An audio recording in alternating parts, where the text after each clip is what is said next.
welcome to this Moneycontrol live stream. You're watching Morning Trade with me, Nandita Khemka. Well, over the next 30 minutes, we'll be talking about the cues for trade, the stocks in news, and we'll also be discussing the metals and commodities basket in details in today's session. So if you have any queries regarding gold, crude, please shoot them on our live feed and we'll have them addressed in addition to all the stock-related queries that you have. But before we do all that, let's take a look at what the headlines are looking like this morning. Mixed cues coming in from Wall Street with the S&P 500 and Nasdaq starting March on a weak note. The Dow also shut shop on an extremely flat note overnight. The benchmark US 10-year yield continues to climb, hitting 4% in intraday trade. Asian markets too largely lower. The SGX Nifty is suggesting a negative start for the Indian market. Oil prices ended a volatile session marginally higher as rising supply offsets expectations of higher Chinese demand. Brent trades around that $84 per barrel mark. Russian production has reached pre-sanction level for the first time, adding to supply concerns. On the show today, March has kicked off on a strong note for metals. What are the levels to watch out for on gold and base metals? Also stocks in focus will be Hero Moto and Bajaj Finserv. Over a month after the Hindenburg report on Adani Group, the Supreme Court will deliver its order on setting up an expert committee to review the regulatory mechanism for protection of investors. The Apex Court had refused to accept any suggestions of panel nominees in a sealed cover by the centre. Well, let's get on board our technical expert for today. Then we're joined by Hemen Kapadia of KRChoksey Securities. Good morning, Hemen. Good to have you on the show. Before we delve deeper into the metals rally that we saw yesterday, I want to get in your thoughts on the Nifty. Well, it managed to break out of an 8-day losing streak. But, you know, this morning SGX Nifty is once again giving negative signals. Do you think that was just a one-day wonder and that selling pressure will set in again today? A very good morning to you, Nandita. Thank you for having me on your show. It's always a pleasure. I think it's not exactly a one-day wonder, frankly speaking. US markets have been under pressure for some time now. And in the sense, if you look at the Dow Jones, Nandita, we've seen that it was moving sideways for almost 18 weeks and now we're showing signs of weakness. So frankly speaking, US is a bit iffy. On the flip side, you see France, Germany, and even Britain. I mean, all of them, Britain and France, have posted all-time high. Germany came close to that. Our markets haven't performed. They support at around 17,226, Nandita. We've taken support sub 17.3. So we are at supports. We are deeply oversold. Like you said, we were down for multiple trading sessions. From the highs, we've come off sharply. So frankly speaking, we're oversold. And the VIX remains comfortably below 15, Nandita. That is also a relief for bullish sentiment. So we seem safe enough to ride this small hiccup and give a recovery. I'm not saying it's a rally, Nandita, but yes, definitely a recovery which I believe hasn't run its course yet. Well, recovery is very much at play. Let's talk about the US markets. You also mentioned about Dow, right? I mean, the index saw losses to the tune of 4% in the month gone by. And, you know, there are concerns over, higher rates for a longer period of time. Even these Fed members yesterday, some of them have commented that, the Fed could actually look at a 50 basis point hike in this month's meeting on March the 22nd, right? So, do you think that there's a possibility that the S&P 500 can retest those November lows? Well, frankly speaking, Nandita, I would be pleasantly surprised if it doesn't do that. And if you look at the US 10-year Treasury yield curve, I mean, you look at the chart, Nandita, we're above 4, but if you look at the weekly and monthly indicators, we are very clearly in an intermediate uptrend, and we are going on to probably test its recent highs. And if that's the case, Nandita, there is little doubt that the S&P will not test the November low that you talked about. I think we are probably on its way to do that because things are not things are not looking, and even gold is oversold, crude is going to recover. So it's all over the place, but net, I think US markets look to be under pressure. Nandita. Well, US markets under pressure. Let's also talk about gold prices. They hit a record high in early Feb, and since then they have come off quite a bit. In fact, they clocked losses in the month of February, right? So, but with strong data from China coming in, we saw a very strong rally coming in the metals basket on hopes of demand, pent-up demand coming out of there. The dollar index has once again weakened from the 7-week highs. Going forward, what are the kind of levels that one can look at when it comes to gold? Do you expect levels of $1,900 per ounce be crossed in this month itself? Okay, we had a nice move, Nandita, like you mentioned, $1,650 to almost 1975. We have seen a time and a price correction lasting around 5 weeks, and now we've taken support on the 55-week exponential moving average, Nandita, and now we're staging a comeback. So in the near term, things are looking a bit better. Though we just walked into resistance yesterday at the 55-day exponential moving average. Okay, like I was saying, I have a feeling we are going to give a bounce back. We are heading towards, we are 1845 right now. Once we close our $1,870, we'll be going to test 1900. If we take out 1900, I think then one can expect a further upside. But the cause for concern over here is some of the monthly mechanical indicators in gold are slowly turning positive. So, I mean, that would obviously mean risk off and not something which would be conducive to equity markets and stuff. Right. Since we were talking about the Chinese manufacturing data, base metals saw a very strong rally in yesterday's session. In fact, even our metal index was up 4% in yesterday's session with the likes of Hindalco, Tata Steel among top gainers. On the one hand, we have rebound in Chinese economic data. On the other hand, at least the dollar has been weakening in recent times. But given the kind of commentary, you never know, the dollar may gain strength once again. So what is the outlook for metals like copper, aluminium, steel in the very short term? Okay, firstly, I'll just briefly touch upon the dollar index, Sanita. We've seen a 4.5-week move as far as the dollar index is concerned. And it's just a temporary blip. I don't think it's going to go below 103.50. And above 105.50, we are going to 107 and more. So frankly speaking, we've had a decent run up. So what we are undergoing now is a time price retracement. The undertone, at least on a short to medium term, I'm not saying this from a longer term point of view, Nandita. Short to medium term, the dollar index remains positive. Okay, coming to international copper.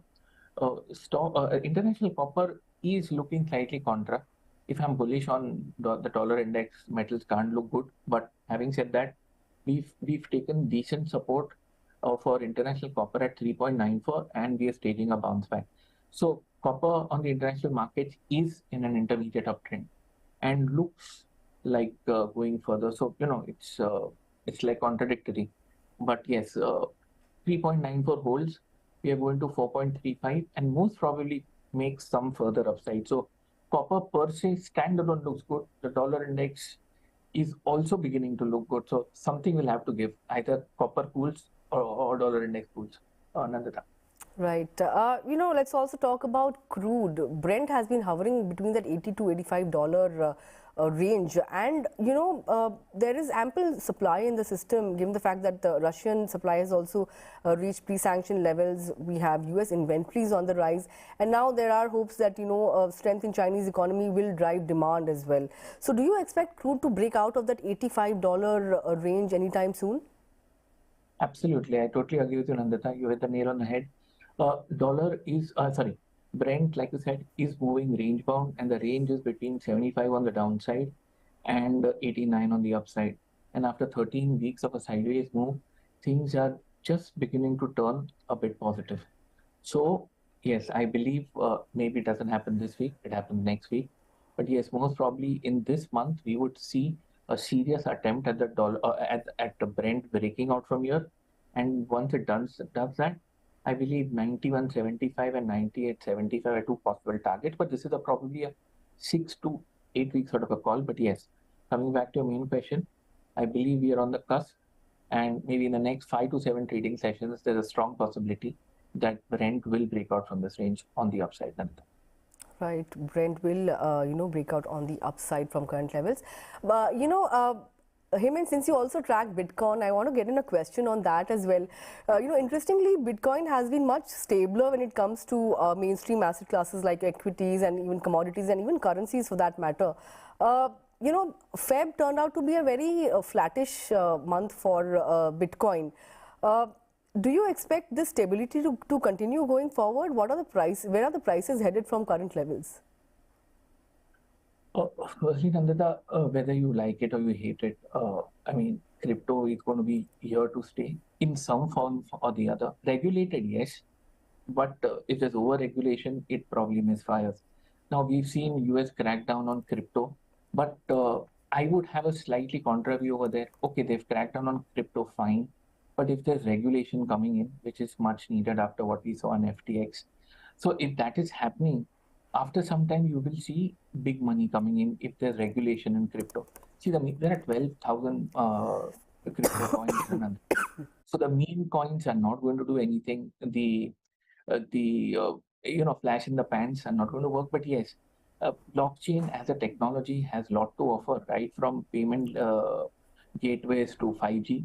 So yes, and if you see, I believe over the next couple of years, I mean, including India, okay, we're going to have a digital rupee, right? So, okay, that is a form of crypto finally. And most of the world countries are going to do that. You have Bill Gates coming to meet our RBI governor. So, coming back to crypto, I believe, at least from the medium term point of view, the worst seems to be over as far as Bitcoin is concerned. I believe a close about 25,316 should trigger off some sort of an upside. We are stabilizing, like I said, okay, we've gone nowhere, but at least the rot has been stemmed and we formed a base, and now I believe we could. I'm not saying the glory days of Bitcoin are back, but time being, one, burst is over. Two, we're forming a base. Three, about the level I mentioned, 25,318, we are looking at some sort of a recovery. So, crypto, once again, selectively with merit, is going to be here to stay in one form or the other. Nandita. Right, so those were Hemen's thoughts on the commodities basket, global markets, as well as Bitcoin. Let's shift focus to some stocks that were in focus in the Indian markets. Talking about the two-wheeler space, Hemen, Bajaj Auto has seen a 38% drop in its exports, and it has already flagged off the fact that Nigerian markets are, among the main weak points, right? So even Hero Moto has seen weakness when it comes to the export markets. Over the last 1 month or so, at least Hero Moto has lost somewhere around 9%. And given the kind of weakness that these two-wheeler makers are witnessing in the export markets, do you expect some more weakness to set in for stocks like Hero Moto and Bajaj Auto? Which one of these two looks poised for a better, as a better investment play now? If you look at Hero Moto, Nandita, there is inherent weakness which hasn't gone away. We saw a bounce, we saw a sideways movement, which could have been a consolidation, assuming Hero Moto would have taken out 2,900 and closed above it. That's not happened. It's gone the other way. So some of the technical positives which went in this build-up have now been washed away, and we're under pressure again. Monthly indicators not looking very positive. Lower top, lower bottom on the weekly chart. So frankly speaking, Hero Moto doesn't look very conducive. And further weakness, yes. On the other hand, Bajaj Auto was, on the cusp of a breakout. We were shaping up well. The things were improving. The weekly charts were showing signs of strength, and we were on the verge of taking out 3950 from a sustainable closing point of view. And then you have the news, the numbers, the export figures going down, and we've fallen off a cliff. So if you were to compare Hero and Bajaj clearly seems relatively stronger as of now. Both are under pressure, but Bajaj is at least showing more resilience. Right. I also want to get in your thoughts on the Adani group of stocks. Of course, you have queries pouring in on Adani group stocks as well. Suryakant Mahapatra has written in, and he wants to know your thoughts on the Adani group stocks. He says that we have seen a massive bullish candle in yesterday's session because, given the fact that Adani Enterprises has managed to rally 30% in the last two sessions, do you think this kind of, this indicates a trend reversal for these stocks now? Yes, Nandita. Once again, you're absolutely bang on. I think it looks like a trend reversal. I'll just mention a couple of data points to sort of fortify the fact.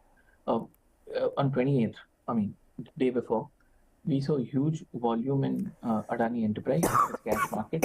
Once again, this is not delivery marking, but this cash market volume more than almost 3.4 crore share. And that's huge, Nandita. And okay, we saw panic bottom near 1,000. After that, we've seen a 3 week, 2.5, 3 week decline. We haven't tested the earlier bottom. So on a very basic rudimentary level, we posted a higher bottom. That is a small sign of strength. Near the lows, we've seen significantly higher volume, which resulted in an upward bar reversal. And now we are looking like perking up. Mechanical indicators on the daily charts have turned positive. So succinctly put, that huge candle that the viewer is talking about, I think seems valid. As of now, with everything in considering everything, at the risk of sounding overly bullish, I'd say worst is almost over. But I have a small caveat. The low posted on 3rd February of 1017 needs to hold. I believe it will. A bounce is already unfolding. Further upside from a short to medium term cannot be ruled out. The long term picture has been punctured. It's going to take some time to sort of repair and then move back. Right. Also, want to get in your thoughts on Bajaj Finserv. The company has got SEBI license to commence its mutual fund business. Now, the stock has been fairly volatile over the past few weeks, if I'm not mistaken. Do you expect this bit of news to, kind of kickstart an upmove on the stock going forward? A knee-jerk reaction, a bounce, Nandita, absolutely. Upmove, I would be slightly reticent, but yes, short term, you're right. We've been down for 7 trading sessions in a row, Nandita.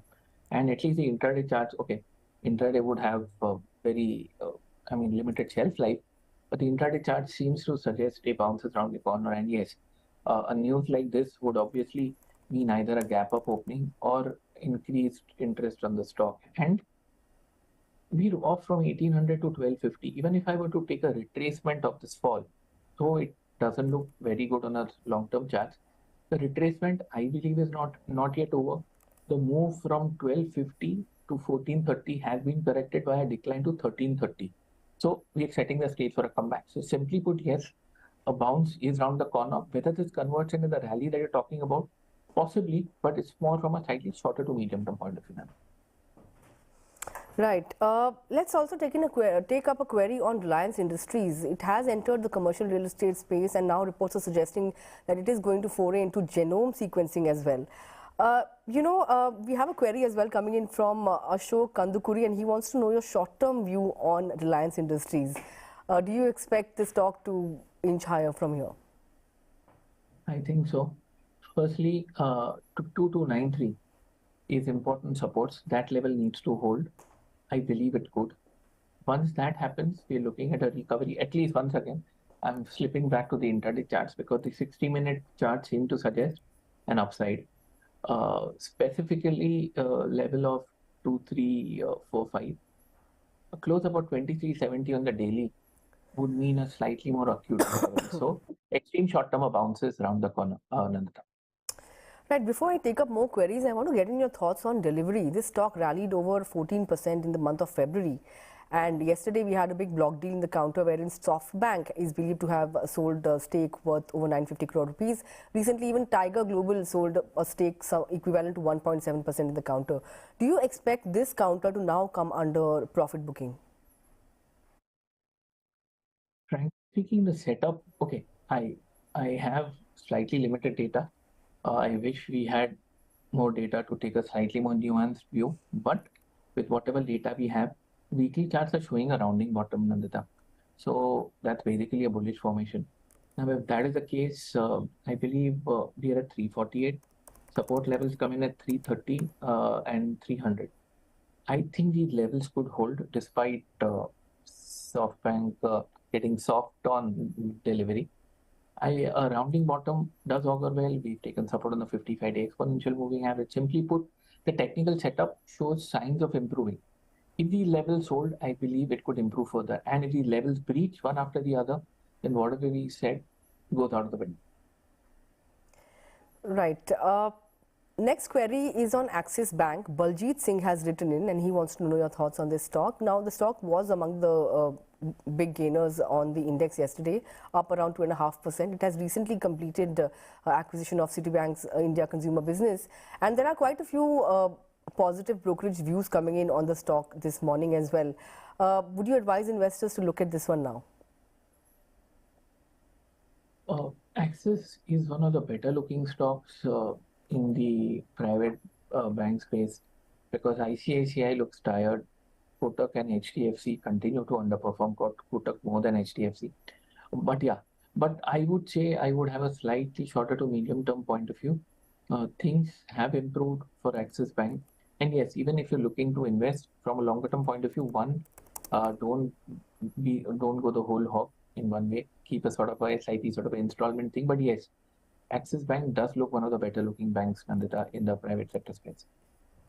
Right, Axis Bank among the better looking banks in the private sector banking space. Let's take up a query on some of these rail stocks now. Bijon, Bhadra and Dam Shabir, they have both written in with queries on IRCTC. Over the last month, the rally in the railway stocks have come off, right? But we have also got a news flow this morning with respect to RVNL winning orders. Since the rally has fizzled out, do you think this dip should be used to accumulate in these rail stocks like IRCTC, RVNL, given the fact that there has been announcements in budget as well with regards to capex? The fizz is lost as far as IRCTC is concerned, Nandita. Ever since we split, the stock has come under significant pressure and sort of lost its mojo, so to speak. From a shorter term point of view, yes, I believe 600 has been an important level. We breached it briefly in intraday point of view, but the level has held. So from a trading point of view, yes, because the long term setup has been damaged. Once again, 600 is important. Be the start of a new month. If 600 breaks from a monthly closing point of view, I mean, the start of a new month, so we have a long way to go. But investors can keep this in mind. If whenever March and April end, we were to close below 600 on the monthly chart, that would not augur well, and we'd see at least a 10% downside from there if this were to happen. Short term, oversold bounce coming, not looking spectacular, but 600 needs to be kept in mind. Right, keep a level of 600 in your mind when you consider stock like IRCTC. The next query is coming in from Raja, and he has a query on Cipla. Now, we have seen that US FDA concerns have played out, and the stock has been losing ground over the last 5 days, 1 month. It has lost somewhere around, to the tune of 12%, if I'm not mistaken. Yeah, that's correct. More weakness going forward. Should one avoid this counter now? Well, yes. 900, 860, two supports. We've come to 900 yesterday. 900 were to be decisively breached. We are going to 860. But yes, coming back to your main question, extreme short term, we are oversold. A bounce is on the anvil. But if you are an investor and not a trader, and with whatever has happened in the past, even from a trading point of view, would have to be a very nimble-footed trader to make money in a scenario like this. But the long-term setup has got spoiled. So I would say whatever comes in, okay, we've come up from 1180 to 900, Nandita, over the last 1, 2, 3, 4, this is the 5th month. So a 1.5 month, 80, 100 point rally could be there lurking somewhere around in the next couple of weeks or after that.